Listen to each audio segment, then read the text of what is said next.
საოცარი სიმღერა შეგვისრულეს ბიჭებმა და ახლა გავაგრძელოთ გადაცემა. მოკლედ, ძალიან ბედნიერი ვარ, რომ ასე აბედნიერებთ ჩემს მაყურებელს. რა მაინტერესებს იცით? მოდით ესე მოგმართავთ. თუ გინდათ გეტყვით ქალბატონებო, მაგრამ გოგონები ხართ და შვენივრად გამოიყურებით. რა გეგმები გაქვთ? ჩვენი თავარი გეგმა არის ხა ბავშვი გვინდა.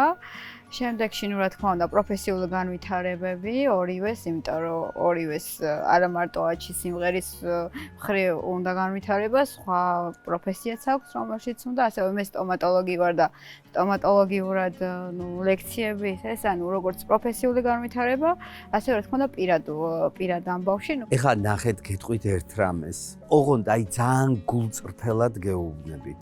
მთელი ცხოვრება მინდა რომ ადამიანები იყვნენ ბედნიერები და რატო? ირგვლივ რო ყველა ბედნიერია. შენ ხო ბედნიერი ხარ? ეტყობა აქედან გამომდინარე, ჩემი ხასიათებიდან, სურვილებიდან.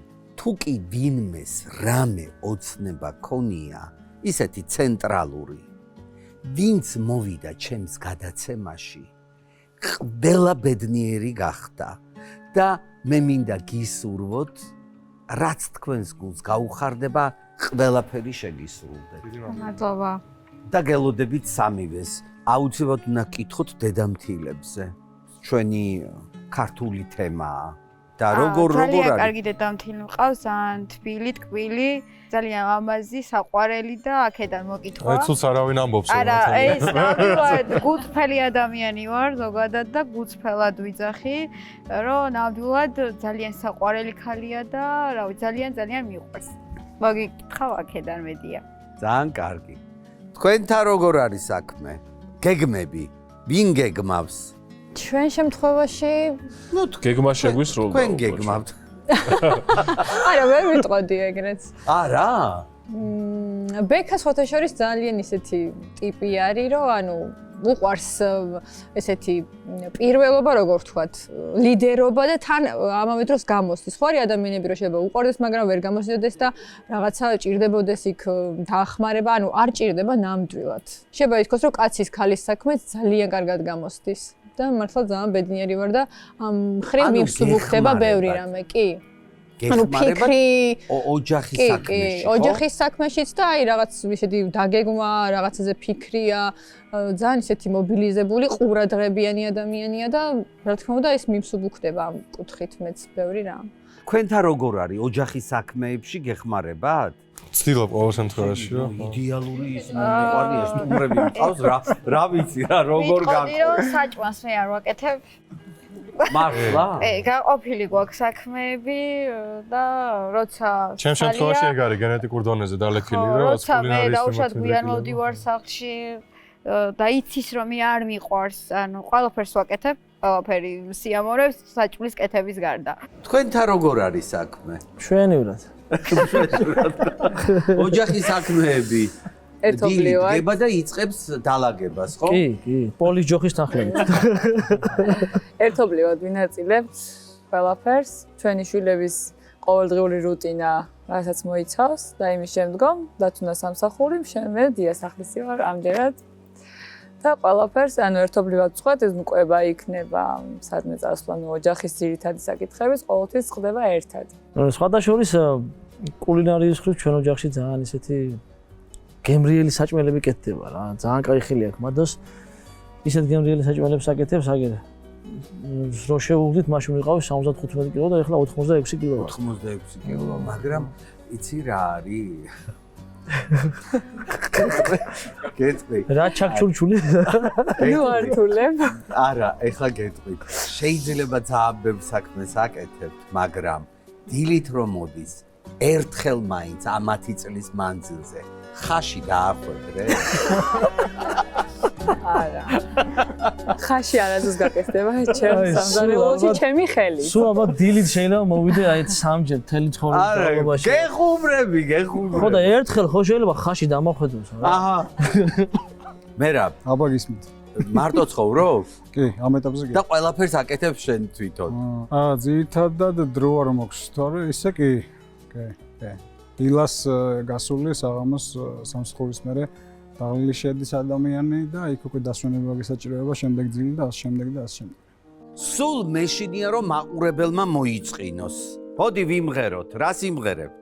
ეხლა გიმღერებთ ქალბატონი მარინა ვარდოსანიძის ამღერებული ქარი, რომელიც დაიწერა ყაზბეგზე ეს სიმღერა და საქართველოს მასშტაბით გავიდა მესამე ადგილას. სამეულში გავიდა უბრალოდ. ამღერებული ქარი, დავიწყოთ.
გაიხარეთ, დიდი მადლობა, დიდი მადლობა.